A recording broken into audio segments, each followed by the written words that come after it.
اور $12 بلین سے آپ حیران ہوں گے کہ 3 ایئرس کے اندر 3 سالوں کے اندر انہوں نے $11 بلین خرچ کیا اپنی اکانومی کو ریوائیو کرنے کے لیے.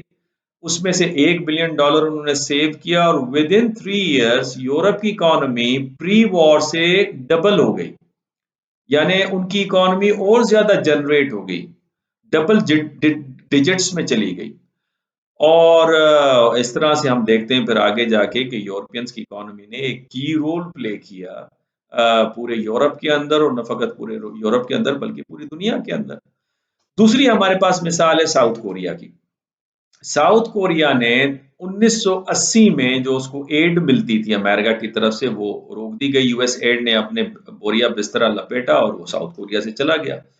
اس وقت سے لے کر آج تک ساؤتھ کوریا نے اپنے پلانز بنائے. ایک پلان انہوں نے 5 سالہ پاکستان سے لیا اور جتنے بھی اکنامک پرابلم سے ان کو ریزالو کیا، اور آج آپ ساؤتھ کورین اکانومی دیکھتے ہیں تقریباً 13ویں بڑی اکانومی ہے دنیا کی. تیسرا مثال ہمارے پاس جاپان کا ہے. ہمیں پتا ہے کہ ہیروشیما ناگاساکی کے اوپر 6 اگست 9 اگست کو بام گرا، atom bomb, little boy and fat boy. تقریباً ایک بم کے نتیجے میں 1.25 لاکھ لوگ مارے گئے، دوسرے کے نتیجے میں یہ تھا. آج تک اس کی ہیروشیما کے اندر اس کی نشانی ان بلڈنگز کو رکھا گیا ہے نشانی کے طور پہ. لیکن وار کے بعد انہوں نے ریفارمز لے کر آئے، اور ریفارمز کے بعد پھر انہوں نے اپنی اکانومی کو امریکن ایڈ سے اتنا اوپر لے گئے کہ ایک وقت یہ آیا 1990s میں کہ امریکنز کو ڈر لگنے لگا کہ جیپنیز اکانومی امریکہ کے ساتھ کمپیٹ کر رہی ہے، اور یہ تو نہیں ہے کہ فیوچر میں کولڈ وار کے اینڈ ہونے کے بعد جرمنی اور جاپان نیکسٹ کمپٹیٹر ہو جائیں امریکہ کے. سیکنڈ لارجسٹ یا biggest economy of the world emerge کیا اس نے. اسی طریقے سے چوتھی مثال اسرائیل کی ہے. زیادہ تر تو لوگ اسرائیل کی مثال نہیں دیتے، لیکن ہمارے ایک استاد تھے ڈاکٹر رئیس احمد خان مرحوم، اکثر یہ بات کہتے تھے کہ دشمنوں سے بھی ہمیں سیکھنا چاہیے. بہت ساری ایسی اسرائیل کی چیزیں جس سے ہمیں سیکھنا چاہیے، وہ میں کسی وقت ڈسکس کروں گا آپ کے ساتھ. لیکن اسرائیل کی اکانومی جو ہے وہ ساری امریکن ایڈ سے ڈیولپ ہوئی. یعنی جب انہوں نے ایڈ لینا شروع کیا 1949 کے اندر، اس وقت ان کی اکانومی 1950 میں 3.8% GDP گروتھ ریٹ تھا.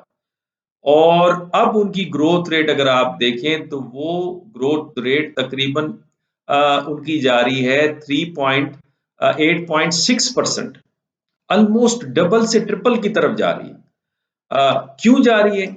بیکاز ان کی جو ایڈ تھی وہ پراپر جگہوں پر استعمال ہوئی، ایجوکیشن کے اندر استعمال ہوئی، ایگریکلچر کے اندر استعمال ہوئی، صاف پینے کے پانی کے اوپر ہوئی، سوشل ڈیولپمنٹ کے اوپر ہوئی. پاکستان کی جو ایڈ آئی اس کے اندر بہت سارے پرابلم تھے. پاکستان کے اندر اکنامک جو ایڈ امریکنز کی ملتی رہی وہ کیوں نہیں اس نے اپنے رنگ دکھائے، عام لوگوں تک اس کا فائدہ کیوں نہیں پہنچا؟ پہلے تو عام لوگوں کو علم ہی نہیں تھا کہ ایڈ کتنی مل رہی ہے اور کہاں مل رہی ہے. کہا جاتا ہے تقریباً $67 بلین اب تک امریکہ نے اکانومی کے مد میں پاکستان کو ایڈ دی ہے، یعنی معاشی ایڈ دی ہے، جس میں سیکیورٹی ریلیٹڈ بھی ہے اور دوسرا اکنامک ریلیٹڈ، سوشل ریلیٹڈ بھی ہے. وجوہات کیا تھی؟ پور گورننس. سب سے پہلی وجہ جو ہے ہماری پور گورننس، اس کا اشر آپ دیکھ رہے ہیں. پرائرٹیز ہمارے پاس نہیں تھے، ایڈ کو کہاں پہ خرچ کرنا ہے، سوشل ڈیولپمنٹ میں خرچ کرنا ہے تو کہاں پہ خرچ کرنا ہے. اس پہ پور گورننس کی ایک مثال تو کرپشن ہے جو آج تک آپ کے سامنے آئے دن آپ کے سامنے سٹوریز آتی ہیں.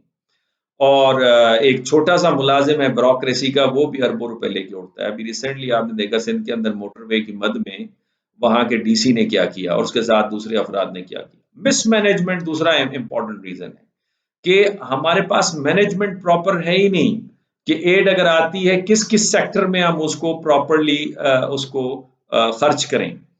تو اس کی مینجمنٹ، اس کے بعد اس کو دیکھیں کہ اس کے اثرات کیا ہیں، کیا وہ اس کے اثرات آ رہے ہیں نہیں آ رہے، جسے ہم کہتے ہیں انکریمنٹل اپروچ. یعنی آپ ایک جگہ ایڈ کا کچھ رقم استعمال کریں اور اس کے بعد اس کے ریزلٹ دیکھیں، اگر پازیٹیو ہیں تو کچھ اور خرچ کریں، اگر پازیٹیو نہیں ہے تو آپ اس کو لے لیں اور دوسری جگہ پہ ایڈ کے پیسے لگائیں. اور پھر وہ جو جن ایریاز میں لگنی چاہیے تھی ان ایریاز میں نہیں لگا. مثال کے طور پہ آپ کی اکانومی جو ہے گروپ بیسڈ اکانومی ہے، ایگریکلچرل سیکٹر کے اندر جو US ایڈ یا دوسری جگہوں سے جو امداد آتی رہی وہ ہم نے لگائی نہیں، سوائے ایک جنرل پرویز مشرف کے دور کے اندر اگر آپ کو کچھ نظر آتا ہے جہاں پہ واٹر کورسز کو پکا کیا گیا، جہاں پہ سکھر بیراج کی تعمیر ہوئی اور اس کے جو نقصان ہونے جا رہا تھا اس کو روکا گیا. جہاں پہ جو فرٹیلائزرز تھی اس کے حوالے سے تھوڑا بہت کام ہوا. اور تو ایگرو بیسڈ اکانومی جو ہے اس کی ہمیں ضرورت تھی، وہ ہم نے نہ انڈسٹری لگائی اور نہ اس کے اندر ریفارمز لے کر آئے، نہ اس کے اندر ہم نے سائنٹیفک جو ڈیولپمنٹ ہو رہی تھی نہ وہ اس سے ہم نے کوئی فائدہ اٹھایا دنیا کے اندر جو چل رہی تھی. اس وقت 14 قسموں کے سیب پیدا ہوتے ہیں گلگت بلتستان میں مثال کے طور پہ. اس کو آپ ویلیو ایڈیڈ پروڈکٹ اس سے بنا سکتے ہیں، مختلف چیزیں بنا سکتے ہیں پوری دنیا میں اور پاکستان کی مارکیٹ میں اور سب کانٹیننٹ میں آپ سیل کر سکتے ہیں. وہ سیب نیچے گر کے ضائع ہو جاتا ہے. پھر اس کے بعد چوتھا اہم ریزن تھا میکنزم کا نہ ہونا. یعنی یو ایس اور پاکستان کے درمیان میں ایگریمنٹ ہی نہیں تھا کہ کوئی میکنزم ہی نہیں تھا کہ ایڈ جو ہے وہ کس کس ایریاز کے اندر جائے گی. اور یہ امریکہ کی طرف سے غالباً ڈیلیبریٹلی ہوا تاکہ ان کے ہاں روم ہو اور جو جس نے جو کھانا ہے اور جس نے جو لگانا ہے وہ اپنی مرضی سے لگائے. ایک وجہ یہ بھی ہوئی. اور ایک وجہ جو خان صاحب اکثر اٹھاتے ہیں اور پی ٹی آئی کا جو موقف ہے اور کسی وقت میں پرویز جنرل مشرف صاحب کا بھی تھا، اکاؤنٹیبلٹی. یعنی چیک اینڈ بیلنس نہیں ہے ہمارے پاس. جہاں بھی دنیا میں ایڈ آتی ہے یا انویسٹمنٹ ہوتی ہے یا کسی کو لون دیا جاتا ہے تو ان کے پاس چیک اینڈ بیلنس ہوتا ہے، ان کی کانگریس اپروول دیتی ہے. ہمارے ہاں ایک ایکٹ پاس ہوا 2004 میں کہ 60% سے زیادہ آپ قرض نہیں لیں گے، لیکن اس کے باوجود آپ نے دیکھا کہ اس وقت قرض جو ہے وہ تو 80 85 90% کے طرف چل پڑا ہے. اور آپ کو علم ہوگا کہ پاکستان کی جو سیونگ ہے وہ ماضی میں بھی 15% سے زیادہ نہیں تھی، اس وقت انڈینز کی 25% ہے اور چائنیز کی 50% ہے سیونگ. لہٰذا چائنیز اکانومی آپ کو جتنی تیزی سے آگے بڑھتے ہوئے نظر آ رہی ہے اور 6% گروتھ کے لیے کم از کم آپ کو 25% سیونگ چاہیے. یعنی 75% اگر آپ کمائی میں سے خرچہ کرتے ہیں تو 25 روپے آپ سیو کریں. اس لیے انڈیا کی اکانومی 6% سے آپ کو گروتھ کرتے ہوئے نظر آتی ہے. اس کے بعد جو آپ کو ایڈ ملی وہ سیکیورٹی کی مد میں ملی.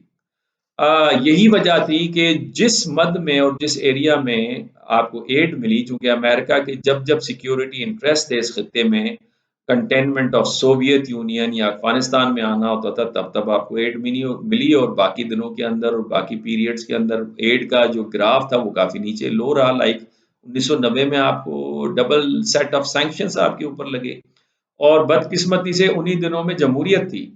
یہی وجہ تھی جب سیٹو اور سینٹو کی جوائننگ کے حوالے سے ملیشیا کو دعوت دی گئی تو ملیشین پرائم منسٹر نے کہا کہ I can not sacrifice my democracy. اور جن جن ممالک کو ایڈ ملی وہاں پہ آپ دیکھیں جمہوریت کمزور ہمیں نظر آئی، چاہے وہ ایران تھا، عراق تھا، انڈونیشیا تھا. تو جو جو ممالک آپ دیکھیں گے وہاں پہ ڈیموکریسی پنپتے ہوئے ہمیں نظر نہیں آئی. لہٰذا اب تو یہ وقت آ گیا ہے، میرا خیال ہے کہ ہمیں اپنے قدموں پر خود کھڑا ہونا پڑے گا اور اپنے پڑوسی ممالک سے سیکھنا پڑے گا اکانومی کے ایریا کے اندر، چاہے وہ انڈیا ہے اور ایون چاہے وہ ایران ہے. اتنے ہیوی سینکشنز کے باوجود ایرانی اکانومی کھڑی رہی. ایک تو ان کے ہاں آئل اور گیس کی پروڈکشن ہے، آپ کے ہاں بھی آئل اینڈ گیس کے ذخائر ہیں، آپ کے پاس سونے اور چاندی کے ذخائر ہیں، اب تو اور قیمتی دھاتوں کے ذخائر بھی آپ کے یہاں سے نکل رہے ہیں. لیکن پراپر مینجمنٹ کے بغیر اور کمٹمنٹ کی جو کمی ہے اور ٹرو لیڈرشپ کی جو کمی ہے اس کے بغیر ہماری اکانومی جو ہے وہ آگے نہیں بڑھ سکتی. آج کے لیے اتنا ہی کافی ہے. اگر آپ کو یہ ویلاگ پسند آیا ہے تو آپ اسے لائک بھی کیجئے اور چینل کو سبسکرائب بھی کیجئے اور اسے شیئر بھی کیجئے. انشاءاللہ جلد ہی آپ سے دوبارہ ملاقات ہوگی. اللہ حافظ.